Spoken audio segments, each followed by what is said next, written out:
Themeli i katërt, veprimi ose zbatimi.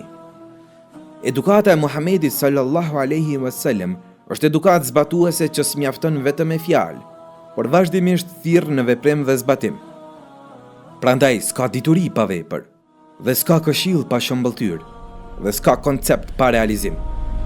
Muhamedi sallallahu alaihi wasallam ishte i kujdesshëm që të jenë mësimet e tija për fëmijët e tij, e cila kalon prej fjalës në vepër ndërtimi ose në moral të pëlqyer, ose në përmirësimin e sjelljes në të mirë. Pra, puna në teorinë edukatore muhamedane është nder, realitet, obligim dhe jetë, dhe është shkak i shpërblimit dhe mjet i dalluar mes njerëzve. Thot Allahu azza wa jall: kush ka bërë ndonjë të mirë, qoftë sa një thërmi, do ta shoh atë. E kush ka bërë ndonjë të keqe, qoftë sa një thërmi, do ta shoh atë. Zotrimi një profesioni në mënyrë të përsosur për njeriun është vlera e besimit të lartë, siç ka ardhur në hadith.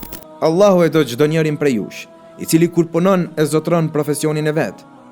Shkallën që e arritën dietarët në Islam nuk e arritën thjesht me diturinë e tyre, por e arritën kur ja bashkangjitën diturisë së tyre veprën. Kështu që u bën dietarët më të aftit për përmirësimin në tokë.